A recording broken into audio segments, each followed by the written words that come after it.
기록하겠습니다. 이에 그 누이들이 예수께 사람을 보내어 이르되 주여 보시옵소서 사랑하시는 자가 병들었나이다 하니 예수께서 들으시고 이르시되 이 병은 죽을 병이 아니라 하나님의 영광을 위함이요 하나님의 아들이 이로 말미암아 영광을 받게 하려 함이라 하시더라.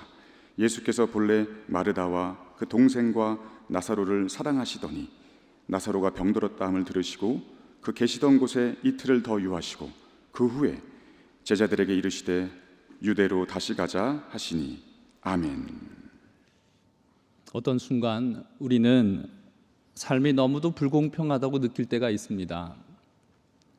하나님, 왜 이런 일이 제게 일어나야 하나요? 교회를 잘 섬기고 있는데 왜 제게 이런 고난을 계속 주시나요? 주님이 저를 사랑하신다면 왜 그렇게 아뢰어도 응답을 해주시지 않습니까? 믿음이 깊어도, 신앙이 뜨거워도, 교회를 잘 섬겨도 시련은 얼마든지 있습니다. 오늘 본문 속 등장하는 나사로의 가정도 마찬가지입니다.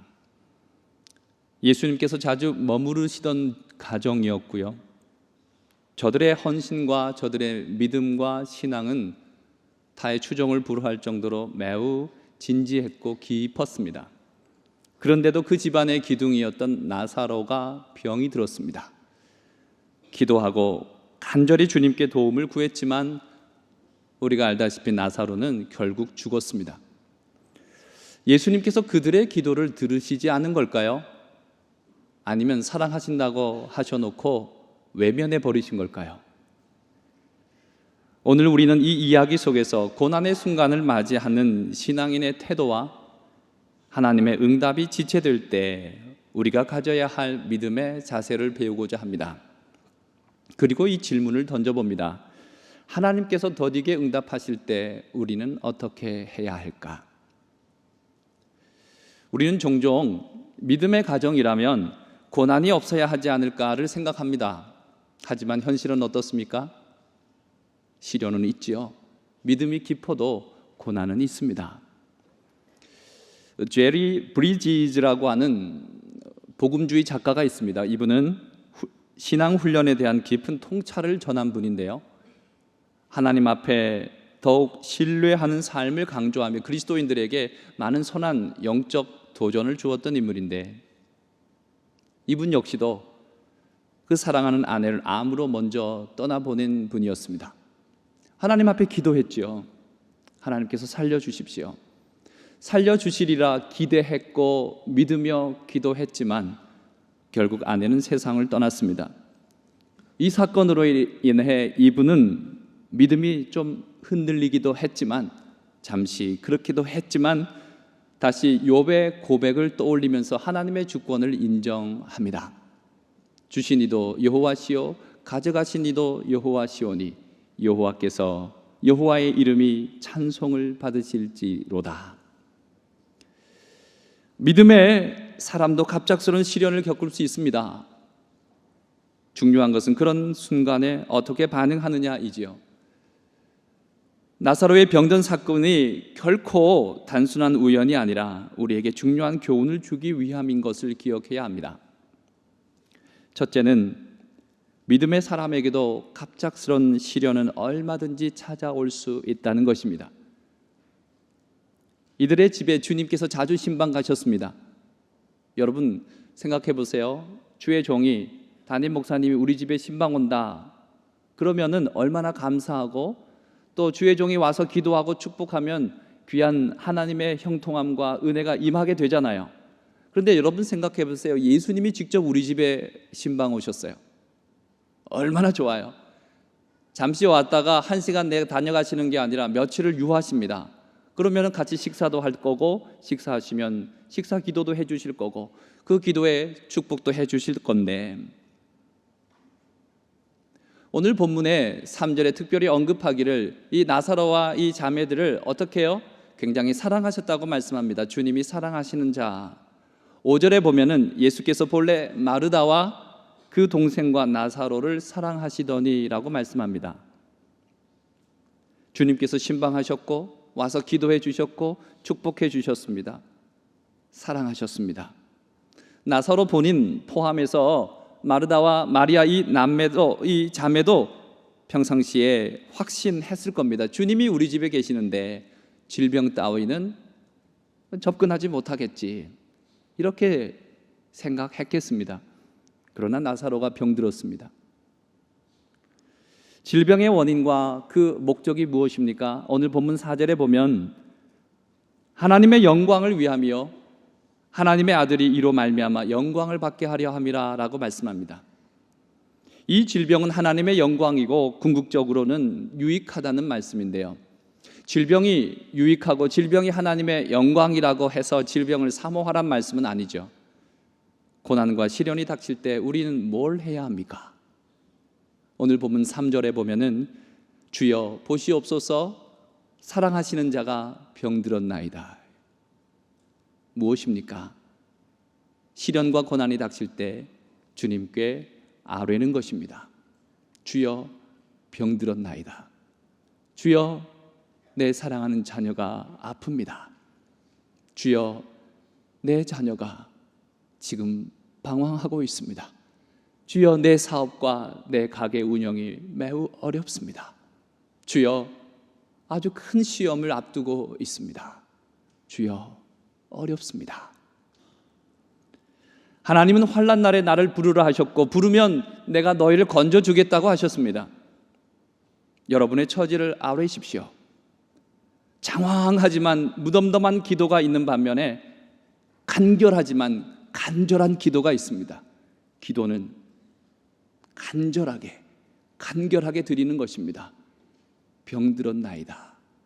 이 짧은 고백 속에 그들의 믿음이 있었던 것이죠. 주님께 우리 오라버니를, 나사로를 맡기는 것입니다. 기도는 주님께 맡기는 것이고 주께서 이루어 주시리라고 믿는 것입니다. 우리가 평상시에 주님께 기도한다 할 때 내가 주님께 기도드릴 자격이 있나를 생각해 보곤 하죠. 내가 주님 앞에 기도할 만큼 교회를 섬기는지, 헌금을 드리는지, 잘 봉사하는지 생각해 보면 좀 시원찮아요. 나 스스로 내 양심으로 봤을 때도 그래요. 그리고 시원찮은 섬김과 시원찮은 주님 대접, 그것도 보면 최선 다하지도 않았어요. 시원찮게 하고 할 때마다도 최선 다하지를 못했어요. 그러면 우리는 주님께 아뢰일 어떤 면목도 없는 거죠. 평상시에 주님께 잘했다가 주님 저한테 이런 어려움이 있었으니까 좀 어떻게 해주세요라고 말씀드리면 좋은데, 평상시에 내가 하나님 앞에 제대로 하지도 못해놓고 어려움 당할 때 주님 앞에 도와주세요 하려면 이게 체면이 안 서잖아요. 면목이 없잖아요. 그런데 우리가 주님 앞에 그럼에도 기도할 수 있는 이유는 주님이 우리를 사랑하시기 때문입니다. 내가 주님을 먼저 사랑한 게 아니에요. 주님이 먼저 나를 사랑하신 겁니다. 나는 여전히 죄악 가운데 있었지만 주님께서는 내 죄를 위해서 십자가에 달려 대신 죽으시면서까지도 저를, 그리고 여러분을 사랑해 주셨습니다. 그러기에 날 사랑하시는 주님이시기에 우리는 주님께 기도할 수가 있는 것입니다. 믿음의 사람도 얼마든지 어려움 겪을 수 있습니다. 간절히 믿음으로 아뢰십시오. 우리 기도 들으시는 하나님께서는 반드시 선한 길로 응답해 주실 줄로 믿습니다. 사랑하는 여러분, 오늘 이 시간에 하나님 앞에 아뢰 기도 제목이 있으십니까? 하나님 앞에 올려드리십시오. 주여 병들었나이다. 주여 제 사업과 제 가게가 어렵습니다. 주님 제 자녀를 주님 앞에 올려드립니다. 기도하십시오. 주님께 올려드리십시오. 그 기도하며 주님을 기다리십시오. 그 자리에 주님의 은혜가 임하게 될 줄로 믿습니다. 둘째는 원하는 소원이 빨리 응답되지 않고 지체되는 일이 얼마든지 있습니다. 이 자매들의 믿음은 대단했어요. 마리아는 주님 발 앞에 향유를 부었어요. 마르다는 주님 자기 집에 왔을 때 팔 걷어붙이고 부엌 들락날락하면서 주님을 극진히 섬겼던 인물이에요. 믿음과 섬김이 다른 모든 사람들보다도 높은 경지에 있었던 분들입니다. 기도 내용으로 봐도 성숙한 신앙의 소유자들이었죠. 이 정도 믿음이면, 이 정도 주님 섬김이면 주께서 응답을 즉각적으로 해 주셔야지요. 그런데도 이 믿음의 기도, 이 간절한 기도를 들으셨음에도 주님은 멀리서 들으셨는데 그곳에서 이틀을 더 지체하셨습니다. 죽을 병이 아니다, 하나님의 영광을 위한 병이다 라고 하셨으면 그래, 같이 가자, 내가 얼른 가서 기도해 주마, 이렇게 하고 함께 가셨을 법한데 주님은 그 얘기를 들으시고도 그 자리에서 이틀을 더 유하셨다고요. 하나님의 응답은 우리의 방식과 우리의 때가 아니라 하나님의 방식과 하나님의 때에 이루어집니다. 하나님의 응답이 우리 예상보다 늦어질 때 우리는 조급함을 느낄 수가 있지요. 우리가 잘 아는 미국의 복음 전도자 빌리 그레엄 목사님도 젊었을 적에 이런 고민이 있었습니다. 하나님 앞에 뜨거운 은혜를 받고 열정이 뜨거워져서 제 이 목숨, 이 인생 하나님 앞에 온전히 드립니다. 그래서 부흥회를 인도하고 싶어서 여러 교회에 전화를 했어요. 제가 그 교회에 가가지고 복음을 전해도 되겠습니까? 그럴 때마다 번번이 거절을 당합니다. 아무 곳에서도 오라는 데가 없습니다. 고민에 빠져 하나님 앞에 간구합니다. 하나님, 왜 저를 사용하시지 않습니까? 그는 좌절했고 자신의 사역이 이것이 과연 하나님의 뜻이 아닐지도 몰라, 이 사역이 성공할 수 있을까, 깊은 고민에 빠지던 차에 어느 날 조그마한 시골 교회에서 연락이 왔어요. 와서 말씀을 좀 전해 주시겠습니까? 그 말씀에, 그 초대에 순종하여 그 조그마한 교회에 가가지고 복음을 전했어요. 그런데 그 교회에 가서 설교할 때 한 소년이 그 설교를 듣고 있었습니다. 그 소년은 루이스 펠로우라고 하는 분인데, 이분이 나중에 어떤 별명을 얻냐면 남미의 빌리 그레엄 목사라고 하는 별칭을 얻습니다. 이분은 나중에 전 세계 80여 개국에 복음을 전하는, 그리하여 모인 사람의 수를 다 헤아려보면 수백만 명이나 되는 분들에게 주께 돌아오시오 하고 회심을 전했던, 복음을 전했던 인물이 바로 그 자리에서 듣고 있었던 겁니다. 만약에 빌리 그레엄 목사님이 아무도 나를 초대해 주지 않으니 주의 복음 전하기를 여기서 관두겠습니다 라고 포기했다면, 그 교회를 사양하고 가지 않았다면 그 소년과의 만남은 없었을 것이고 우리가 아는 루이스 펠로우라고 하는 목사님도 있지를 못했을 것입니다. 하나님의 응답은 늦어 보일 수는 있지만 하나님의 응답은 언제나 완벽한 순간에 되고 있습니다. 우리가 기도한 대로 즉각 응답되지 않더라도 낙심하지 말아야 합니다. 응답이 지체되는 것은 우리를 훈련하고 믿음을 더욱 강하게 하고 하나님의 더 큰 계획을 이루기 위함입니다. 그렇게 지체하시는 이유는 내게 가장 유익하도록, 하나님께서 영광 받으시도록 함입니다. 하나님의 기업인 참 기업은 불로소득이거나 아니면 일확천금으로 얻어지는 게 아닙니다. 원하는 대로 원하는 때마다 얻어진다면 그 기업은 기업이 되지 못했겠지요. 인내하고 또 인내하고 기다림으로 얻어지는 그 복이 참 복이요 참 기업인 것입니다. 응답이 늦어도 주의 사랑을 의심치 마십시오. 하나님은 우리를 잊지 아니하시고 반드시 응답하십니다. 지체는, 응답이 지체되는 데는 유익이 있어요. 첫째는 이겁니다. 내 소원과 계획이 하나님의 뜻에 맞추어져 교정됩니다. 그 지체되는 세월을 통해서 우리가 원하는 것이 즉각 이루어지기를 바라지만 그것이 이루어지면 내게 해로울 수가 있습니다. 응답이 늦어지는 동안 우리는 우리의 뜻을 내려놓게 되고 하나님의 뜻이 무엇인지 더 가까이 가게 됩니다. 거기서 겸손을 배우게 되고 하나님을 더 깊이 신뢰하게 됩니다. 지체됨의 유익은 두 번째는 이겁니다. 믿음이 더욱 강해집니다. 응답이 즉각 이루어지면 우리는 믿음을 키울 기회를 잃을 것입니다. 하나님은 우리를 훈련시키시고 우리의 영적 근육을 키우시는 분입니다. 아브라함, 이삭을 얻은 데엔 25년의 세월이 필요했습니다. 25년간 그는 믿음이 더욱 견고해졌고 마침내 우리가 알듯이 믿음의 조상이 된 것입니다. 예레미야 애가 3장 26절에 사람이 여호와의 구원을 바라고 잠잠히 기다림이 좋도다. 주님의 구원을 바라고 그 구원이 이루어지는 날까지 잠잠히 기다림이 좋도다라고 말씀합니다. 하나님의 응답은 언제나 최적이고 최선인 것이죠. 우리가 잘 아는 사도 베드로, 감옥에 갇혔습니다. 성도들이 끊임없이 기도를 했어요. 교회에 모여서 기도했습니다. 그러나 응답이 오질 않았습니다. 하나님은 침묵하시는 것 같았고, 들리는 소문에 의하면 이제 곧 사도 베드로는 처형당한다는 것이었습니다. 언제 처형당할지 모르는데 오늘도 풀려나나 했지만 풀려나지질 않습니다. 간절히 기도했는데 그런 일이 일어나지 않습니다.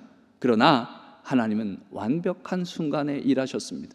처형되기로 결정된 그 바로 전날에, 그 밤에 천사를 보내셔서 베드로를 옥에서 빠져나오게 했습니다. 하나님은 서두르지도 지체하지도 않으십니다. 너무 서둘러서 우리를 당황하게도, 또 너무 지체하셔서 우리를 숨 넘어가게도 하지 않으십니다. 혹시 지금 응답이 늦어지는 기도 제목이 있습니까? 기다리십시오. 하나님 가장 완벽한 타이밍에 가장 선한 방법으로 응답하실 겁니다. 믿음으로 기다리는 자를 하나님 결코 부끄러움 당하지 않게 하실 것입니다. 마지막으로 세 번째는, 때로는 우리가 기도하면서 응답받은 말씀이 있잖아요. 기도하다가 내게 주시는 어떤 하나님의 말씀이 있고, 설교를 듣는 중에, 내가 기도하는 중에 설교를 들으면서 주의 종의 입술을 통해서 내게 주시는 레마의 말씀이 있을 수 있어요. 아, 이 기도에, 저 설교를 통해서, 이 기도에, 이 말씀을 통해서 내게 응답해 주시겠구나, 확신이 들게 하는 하나님의 말씀. 그 말씀 붙들고 기도하는데도 응답이 이루어지지 않을 수도 있습니다. 자매가 나사로가 병들었다고 하는 소식을 예수님께 전하기 위해서 사람을 보냈습니다. 예수님 앞에 가가지고 그분은 나사로가 병들었습니다라고 소식을 전갈에 아뢰었어요. 죽을 병이 아니다, 주님으로부터 죽을 병 아니다라는 얘기를 들었으니까 얼른 가야지. 아, 나사로 죽지 않는데 주님이 말씀하셨어 라고 그 소식을 들고 갔더니 나사로가 죽어 있습니다. 내게 응답하시는, 살리라라고 하는, 죽지 아니하리라라고 하는 말씀을 들고 갔는데, 내가 설교자를 통해서 들은 것도 아니고 이 사람은 예수님의 입술로부터 직접 들은 얘기예요. 죽을 병이 아니다. 그 얘기를 듣고 갔는데도 죽어 있어요.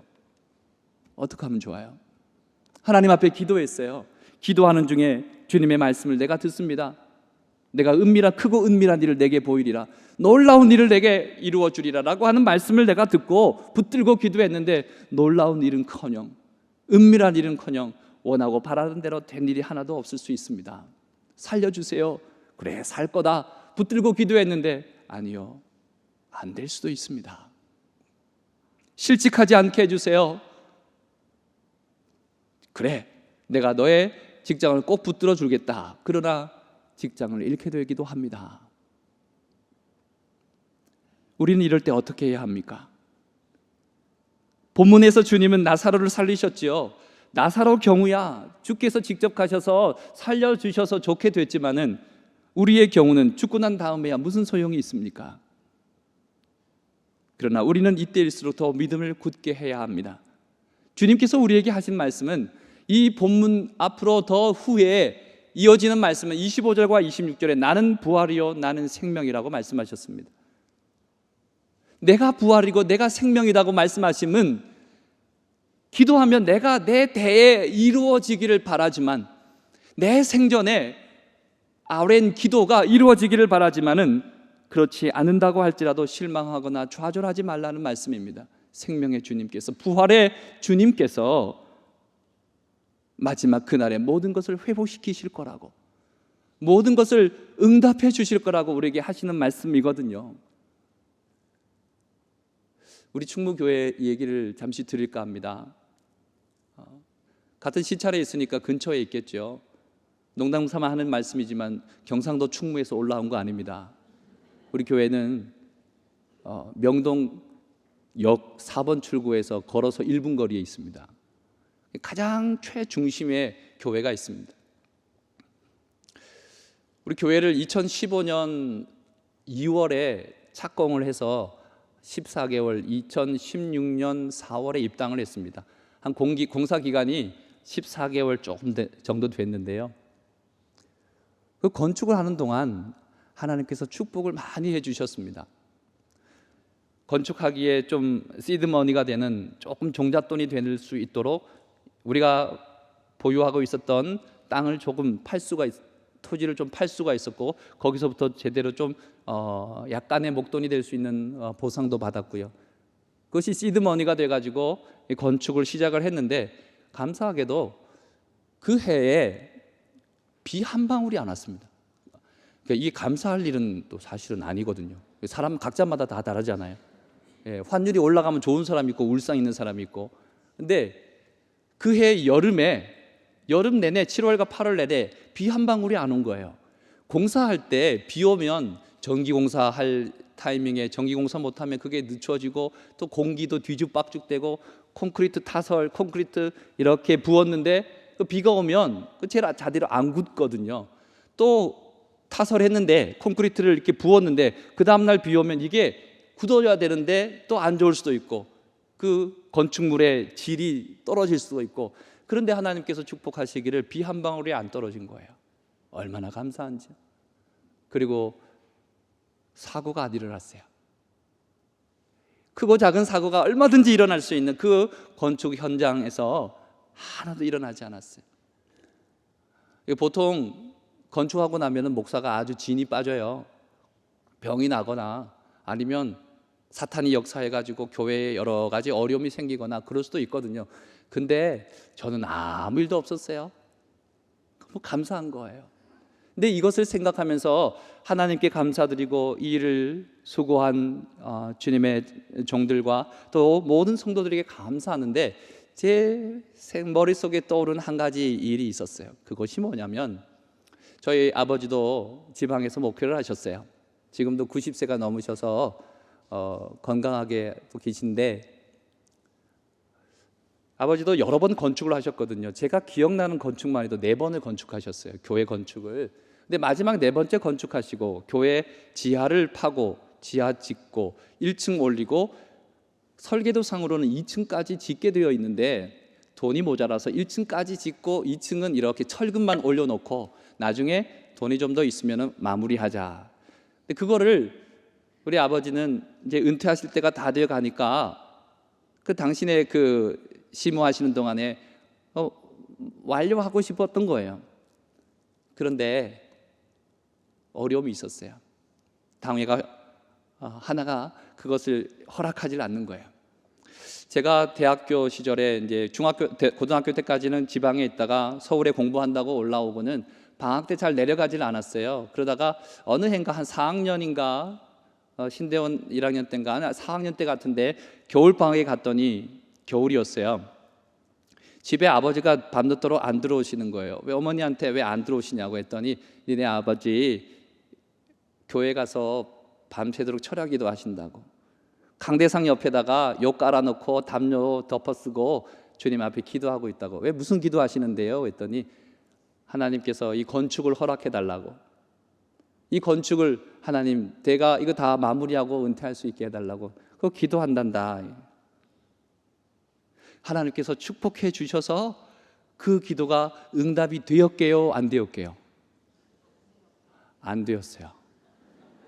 안 된데 왜 이렇게 좋아하세요? 안 되고 좀 그 개운찮은 조금의 서운한 섭섭함, 그것 좀 하면 좋을 텐데 하는 그런 마음을 안고 은퇴를 하셨어요. 저는 우리 충무교회를 건축할 때 그게 생각이 난 거예요. 아무 일이 없었고 모든 일이 순조로웠고, 우리가 건축을 할 때 많은 빚을 졌거든요. 근데 주님, 우리 재직들이나 당회에서 했던 얘기는 주님 오실 때까지 천천히 갚으면 된다, 재림의 날까지. 그렇게 했는데 우리 성도들이 성질이 급해가지고 2년 만에 빚을 다 갚아버렸어요. 이 생각이, 내가 이렇게 순조롭고 우리의 건축이 순조로웠던 이유가 어디 있을까 했을 때 아버지의 기도가 생각이 난 거예요. 당신이 당대에 이루지 못했던 기도와 아들의 목회 순간에 하나님께서 그 기도를 기억해 주고 계셨구나. 우리는 내가 보는 데서 이루어지지 않는다라고 생각할 수 있어요. 내 대에서 안 이루어진다 섭섭해할 수 있어요. 그러나 하나님께서는 드린 기도를 결코 잊지 않으셔요. 1951년에 황해도에 석교 교회가 있었어요. 거기에 어머니와 아들이 새벽 기도회를 다녔는데, 먼저 새벽 기도를 엄마가 다니고 그 다음에 오면은 또 아들이 가서 새벽에 기도하고, 요즘처럼 뭐 목회자가 새벽 기도를 인도하는 것 아니고 문 열려 있으면 가서 새벽에 가서 기도하고 다녀오는 거였어요. 근데 어머니 기도하고 아들이 기도하고 집으로 돌아오는 길에 보니까 저 북쪽에서 산에서 해안가로 수많은 피난민들이 내려오고 있는 거예요. 뒤에서 괴뢰군들이 쫓아온다고. 51년 1월이 됐었으니까 무슨 일이었는지 알겠죠. 후퇴하고 있는 때였거든요. 그 피난 오는데 그 사람들과 행렬을 마주하면서 집으로 돌아갔어요. 이 아들이 갔더니 어머니가 이 마루에 앉아 계셨던 거예요. 아들을 이렇게 부르면서 아들에게 이렇게 어머니가 얘기하는 거예요. 너 이 길로 저 남쪽으로 내려가라. 너 이 길로 내려가서 목사가 되어라. 내가 너에게 줄 수 있는 게 아무것도 없다. 내 아버지가 저 공산당에 의해서 총살당하고 돌아가셨지 않느냐. 너희 아버지가 쓰던 성경책 너에게 주마.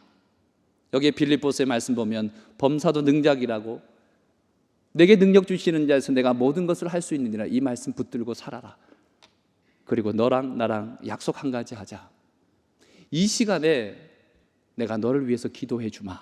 너도 이 시간, 매일 이 시간 이 에미를 위해서 기도해라. 우리 기도로 만나자. 그 길로 그 젊은이는 남으로 피난을 갔고 한 번도 어머니를 만나지 못했습니다. 제가 이름만 대면 너무나도 유명한 분이기 때문에 아주 큰 교회를 담임하시고 지금 90이 훨씬 넘으셨죠. 이분의 이야기인데, 이분이 언젠가 이런 얘기를 했어요. 제가 새벽마다 기도하고 새벽 기도를 국내에 있는 동안은 한 번도 빠지지 않는 이유는 제가 믿음이 좋아서 그런 게 아니고요, 솔직하게 말씀드리면 제가 북에 두고 온 어머니와의 약속 때문이었습니다. 어머니께서 이 시간에 나를 위해서 기도하고 계실 텐데, 저 공산 치하에서 숨죽여 비밀리에 기도하고 있으실 텐데 내가 어떻게 편하게 여기서 잠자리에 누워 잘 수가 있냐. 어머니와 약속을 위해서라도 기도해야지. 그렇게 하면서 새벽을 깨워 그 기도한 덕에, 어머니를 위한 기도한 덕에 자신은 목회도 되었다라고 얘기하는 거예요. 그 북녘에서 기도하신 어머니는 남쪽에서 목회를 성공했고 귀한 목사로 하나님 앞에 귀히 쓰임을 받았다는 소식을 들었겠습니까? 아마도 못 들었을지도 모르지요. 그러나 그 기도에 어머니는 내 대에 그 기도가 응답이 되었을까도 알지 못하시며 돌아가셨어요. 내가 꼭 알아야 되나요? 하나님이 기억하시고 하나님이 응답해 주시는 거 아닌가요?